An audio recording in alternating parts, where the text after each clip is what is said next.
Hare Krishna devotees, welcome to our Srimad Bhagavatam Stutis series. Today's shloka is shloka number 38 of Bhishma Dev's prayer from chapter 9, canto number 1. Shita vishikhato vishirnadamshaha Shita vishikhato vishirnadamshaha Shathaja pariplota atatayino me Kshatajapa pariplota atatayino me Prasabham abhisasara madvadhartham Prasabham abhisasaramat vadhartham Sabhavatu me Bhagavan Gatir Mukundaha. Sabhavatu me Bhagavan gatir mukundaha. Forward meaning translation and purport by His Divine Grace, Srila A.C. Bhaktivedanta Swami Prabhupada, Srila Prabhupada Ki Jai. Shita, Shita, sharp, sharp. Vishikha, Vishikha, arrows, arrows. Hataha, Hataha, wounded by, wounded by. Vishirna Damshaha, Vishirnadamshaha, scattered shield, scattered shield. Shathaja, Kshataja, by wounds, by wounds. Pariplutaha, Pariplutaha, smeared with blood, smeared with blood. Atatayinaha, Atatayinaha, the great aggressor, the great aggressor. may, May, my, Prasabham, Prasabham, in an angry mood, in an angry mood. Abhisasara, Abhisasara, began to move on, began to move on. Mat Vadha Artham, Mat Vadha Artham, for the purpose of killing me, for the purpose of killing me. Saha, Saha, he, Bhavatu, may become, may, my, Bhagavan, Bhagavan, the personality of Godhead, the personality of Godhead. Gatihi, Gatihi, destination, Mukundaha, who awards salvation. who awards salvation. Translation. May he, Lord Sri Krishna, May he, Lord Sri Krishna, the personality of Godhead, the personality of Godhead, who awards salvation, be my ultimate destination.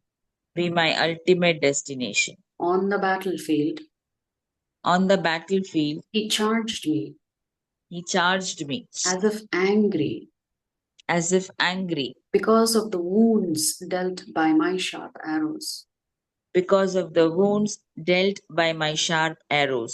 shield was scattered, and his body was smeared with blood due to the wounds.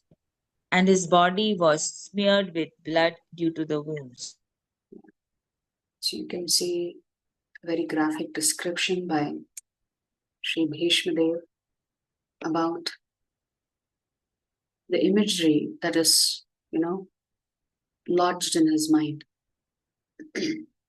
We'll read Prabhupada's purport and then also discuss a few things.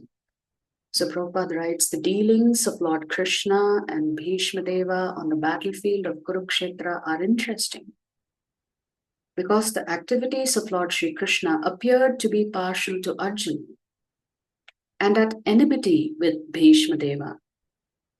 But factually, all this was especially meant to show special favor to Bhishma Deva, a great devotee of the Lord. And this is an astounding sentence that Prabhupada makes. The astounding feature of such dealings is that a devotee can please the Lord by playing the part of an enemy. So they are not the enemy of him. They are just playing the part of the enemy.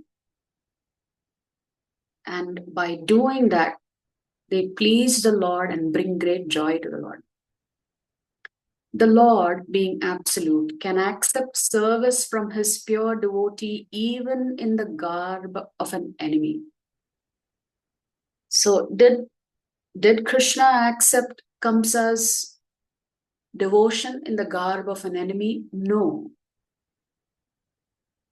Because Kamsa did not want to serve the Lord. He wanted to usurp the position of the Lord. So there is a big difference in the rasas. We'll get into the rasas now. So again, I'll read the sentence again. The astounding feature of such dealings is that a devotee can please the Lord by playing the part of an enemy.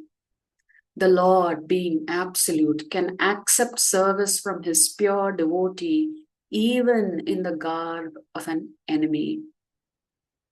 The Supreme Lord cannot have any enemy, nor can a so-called enemy harm him, because he is Ajita or unconquerable. But still he takes pleasure when his pure devotee beats him like an enemy or rebukes him from a superior position, although no one can be superior to the Lord. So the Lord is all merciful. He is ready to accept your service in whatever mood you are in, but your mood should be to serve. Whether it is as a parent or a friend, or even if you want to serve the Lord as his apparent enemy, the Lord accepts your service. These are some of the transcendental reciprocatory dealings of the devotee with the Lord. And those who have no information of pure devotional service cannot penetrate into the mystery of such dealings. So for those who don't have love for Krishna, how will they understand these pastimes? It will be apparently contradictory and complex and challenging their very faith. So only those who have faith in Krishna and have devotion for Krishna can actually relish these mystical pastimes of the Lord, even in the mood of fighting spirit, as exemplified by Bhishma Dev. Prabhupada writes, Bhishma Dev played the part of a valiant warrior, and he purposely pierced the body of the Lord so that to the common eyes it appeared that the Lord was wounded.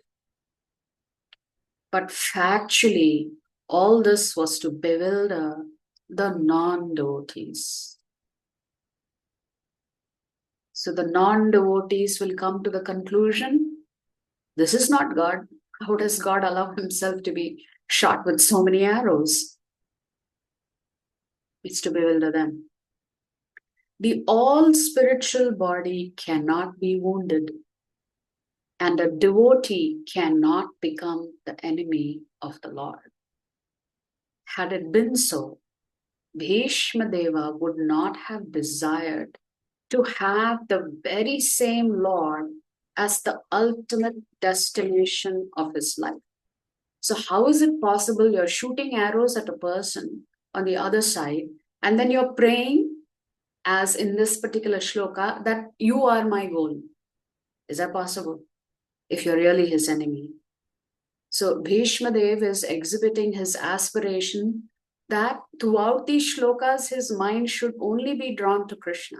If his mind should only be drawn to Krishna, why is he shooting arrows at Krishna? Because it pleases Krishna. Had Bhishma Dev been an enemy of the Lord, Lord Krishna could have annihilated him without even moving. He could have given him a heart attack. He could have caused his bow and arrow to be shattered. But why did Krishna get off the chariot, pick a wheel, and head towards Bhishma Dev? Because his devotee wanted to remember him that way. So there was no need to come before Bhishma Dev with blood and wounds. But he did so because the warrior devotee wanted to see the transcendental beauty of the Lord decorated with wounds created by a pure devotee. So even a devotee has different desires in how they want to enjoy the Lord. So Bhishma Dev had done Archana with his arrows, causing apparent wounds on Krishna's body, and that too pleased Bhishma. This is the way of exchanging transcendental rasa, or relations between the Lord and the servitor. So we'll come to this word servitor now, because if Bhishma Dev is in dasya rasa, how did he injure this, the Supreme Lord? Apparently, by such dealings, both the Lord and the devotee become glorified in their respective positions. The Lord was so angry that Arjuna checked him when he was moving towards Bhishma Dev. But in spite of Arjuna's checking, he proceeded towards Bhishma Dev as a lover goes to a lover without caring for hindrances. So it's like two lovers meeting.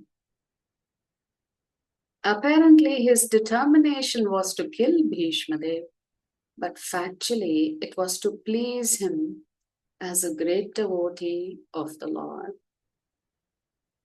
The Lord is undoubtedly the deliverer of all conditioned souls.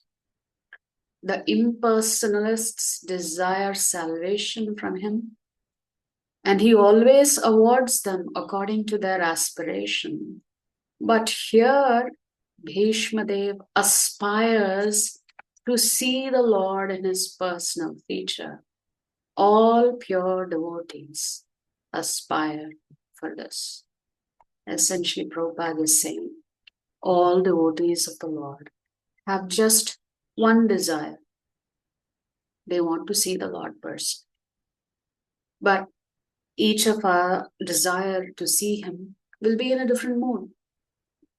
For Bhishma Dev, he wanted to remember the Lord as a warrior. Bhishma Dev is a Kshatriya, and that was his closest thing in which he could associate with Krishna.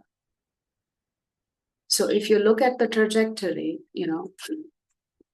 of what is happening in the Mahabharata, Bhishma Dev actually falls on the 10th day. And there is an interesting exchange that happens on the 10th day. The plan was that Shikhandi would come in front of Bhishma Dev, Arjuna would attack him, Yudhishthira would attack him. Everybody was all set to bring down Bhishma Dev, because the Pandavas knew that as long as Bhishma Dev was there, they may not be able to defeat Duryodhana and his brothers. So a goal had been made. No matter how bravely Bhishma Dev fought, Arjuna was very fiercely shooting him with arrows, as Shikhandi was also shooting him with arrows. And there is some taunting that goes on between Shikhandi and Bhishma Dev. Bhishma Dev says, no matter what you do, I know what you were in your prior life. I have taken a vow, I will never raise weapons against a woman. But Arjuna encourages Shikhandi, no, you please go ahead, continue to shoot. We have to bring this mighty hero down, no matter what happens. At that time, Duryodhana becomes very, very concerned. And he approaches Bhishma Dev and he tells Bhishma Dev, it looks like we are going to be defeated today. I don't see anyone else who can rescue us other than you. So Duryodhana, the ultimate politician, trying to encourage Bhishma Dev, trying to goad him to say, yeah, look, we have taken your shelter. It's you or nothing. At that time, Bhishma Dev tells Duryodhana, before this battle even started, I had taken a vow that I would slaughter 10,000 men a day. I've kept my vow. So this is the 9th day is over. 10th day has started. Every day I have slaughtered 10,000 men. So, hey Duryodhana, I'm going to make you one final promise. Today, either I will kill the Pandavas or they will kill me. And in this way, because of my fighting spirit, I will liquidate the debt that I owe you. arising from the food that you gave me by giving up this body on this battlefield. Either I will die victorious or I will die defeated. So in this way, Arjuna and the others finally attacked Bhishma. So one facet of the Lord is a word used to describe the Lord is he is the epitome of Karuna. And I heard an interesting definition of Karuna. I was listening to a lecture earlier this morning. And in that, His Grace Acharya Das is saying that Prabhupada defines Karuna as this way. An inability to tolerate others' suffering.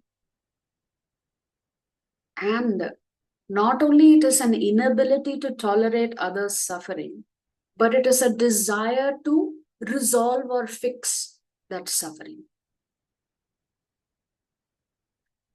So this is Krishna's mercy potency. That's why Prabhupada calls it causeless mercy. The causeless mercy to reclaim the fallen conditioned souls. So this Karuna potency of the Lord is actually represented by Srimati Radhika. So we've always heard, without the mercy of Srimati Radharani, we cannot approach Krishna. So what does Krishna Prema mean? What does Prema itself mean? Again, this is a wonderful definition. Prema means that our love is reposed with faith in one single entity, and it is not diverted to anything else. In the sense, if you say you love Krishna, you have no room in your heart for anyone or anything else. Your heart is just filled with love for Krishna. So you can't say, I love Krishna, but I will also worship Ganesha. I will also worship Shiva. I will also. That's not love. Love, complete love means you love one person 100%. There's no dilution in that love. Of course, since Krishna is the source of everything, if you love Krishna, you love everybody automatically. So prema means your love is directed only to one single personality. It is not diverted to anyone or anything else. That is actually Krishna Prema. So here, Bhishma Dev, in a conversation with Kripacharya on the battlefield, as he's laying on the bed of arrows, there is a conversation that happens between Bhishma Dev and Kripacharya.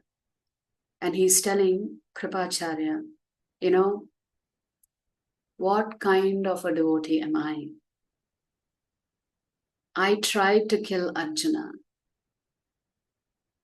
I know that Arjuna is so dear to Krishna. Even though I tried to kill Arjuna, just look at my Lord. My Lord is so kind that he's come to see a fallen person like me. So he actually Bhishma Dev uses the word Kripana. From our Bhagavad Gita times, we remember that Brahmana means somebody who's very charitable, forgiving. Kripana is the exact opposite, miserly. So Bhishma Dev calls himself Kripana. I'm a miserly person. I don't have love for Krishna in my heart. But see how much love Krishna has for me. He has come here to give me darshan. Therefore, in the previous shlokas that we read, Bhishma Dev compares Krishna to the sun. The sun has a relationship with everyone and everything in the universe. There's no entity that does not have a relationship with the sun, because the sun's rays are all pervading. Similarly, Krishna is just like the sun. Krishna has a relationship with every single Jivatma. It is only the rasa that makes a difference on how you experience Krishna. So we're going to quickly look at the 12 rasas because it's important to understand in the context of what we just read, that Bhishma Dev has actually wounded Krishna. So there are 5 primary rasas and 7 secondary rasas. 5 primary rasas, all of us know: Shantadasya, Sakhya, Vatsalya, and Madhurya. So these 12 rasas are described in the nectar of devotion. So what are the other? Raudra, which is exhibiting one's anger. Adbhuta, being struck by wonder. Yes. Hasya, having a relationship with Krishna in a jovial manner. Comedy. Veera, chivalry. And Daya, having mercy towards Krishna. Bhayanaka, experiencing Krishna in his horrific form. Bhibhatsa, being shocked. And then the rest of the 5 rasas we know. So, it is said that Bhishma Dev is in Dasyaras. But he is worshipping the 4-handed Narayana. So sometimes the core rasas will be overwhelmed by one of the secondary rasas.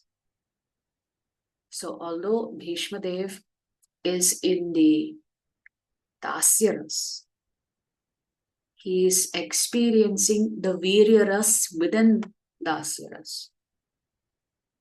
So it is not that the rasas are mutually exclusive. Sometimes the rasas ebb and flow depending on the situation on the ground, depending on what is transpiring as part of the Leela. So here Bhishma Dev is experiencing the Viryaras, and because he wants to experience it, the Lord reciprocates with him. In the Bhakti Rasamrita Sindhu, Prabhupada writes in the preface and introduction that Krishna is Akhila Rasamrita Sindhu. Unlimited rasas, never-ending rasas you can have with Krishna. And that's actually what Krishna wants from us. He wants you to have a relationship with him, a loving relationship with him. We've just forgotten that relationship. We'll conclude with, Prabhupada talks about, there are 4 different types of dasyaras, servitorship. 4 different categories. What are these 4 different categories? The first one is Adi Krita, means the Lord appoints certain individuals to certain positions. So here it means that, for example, the Lord instructs the devatas to perform certain roles. So these are, you could say, these are appointed servants of the Lord, where the Lord himself says, you take this job, you take that job, you take this job. So this is called Adikrita. The second category of servitorship is Ashrita, someone who has taken shelter of the Lord. And taking shelter of the Lord could be due to various reasons. One is you take shelter because you're suffering and you want the Lord to help you, to protect you. Second reason is you could take shelter because you know Krishna is the Supreme Personality of the Lord, Godhead. So out of knowledge, you could also take shelter of the Lord because you love him. So Adikrita, second one is Ashrita. The third category of servitorship is Parishad. Parishad, the word pari means to be surrounded, and Shat means sitting. So literally, a king is surrounded by his counselors, ministers, who guide him, who advise him, who have exchange of ideas and thoughts before any decision is made. So the Parishad are actually Krishna's intimate counselors. Their job is to give advice to Krishna. For example, Uddhava, Akrura, Ugrasena, they would all fall under this category of being Krishna's Parishad. Daruka, that we talked about yesterday. Even though Daruka is a servant of the Lord, his charioteer, still Krishna has a very intimate relationship with him, a trusting relationship with him, where Krishna actually consults with his devotees on certain matters. You could say, why does Krishna need to consult with him? He's all-knowing. It's just to have that loving relationship, that's all. And then the fourth category is Anuga. They are the most intimate in the category of Dasyaras. They are all servants of Krishna, but they are serving him in a very intimate way. So for example, if Mother Yashoda tells somebody, one of the Gopa boys, you make sure you carry Krishna's lunch bag. You make sure you put an umbrella on Krishna. He's already dark. I don't want him to get dark anymore. So these are all very intimate servitors of Krishna. They are called Anugas. And as we said, the rasas are not necessarily mutually exclusive. So sometimes rasas may interact with each other. So within the Shantaras, you can see, or within the Dasyaras here, you can see that Bhishma Dev is experiencing the Viryaras. He is actually calling out the fact that he had wounded the Lord. Obviously, he had not wounded the Lord. It is just a transcendental exchange. But because he is in that mood of a warrior, he is seeing Krishna's apparent anger towards him. Is Krishna really angry with Bhishma Dev? No, because Bhishma Dev is his pure devotee. He is one of the 12 Mahajans. The Lord is simply enacting something that is going to bring a great deal of joy to his devotee, and similarly, the devotee is enacting something that will bring a great deal of joy and satisfaction to the Lord. So this is rasa, the transcendental loving exchange between the Lord and his devotee. And in this case, Shantaras is mixed, rather Dasyaras is mixed with Virya rasa. And in this way, Bhishma Dev is bringing a great deal of joy to Lord Krishna. If you like our videos, please subscribe to our channel and turn on the bell notification. If you'd like to join our classes every day, please check the details in the description section of this video. We look forward to serving you.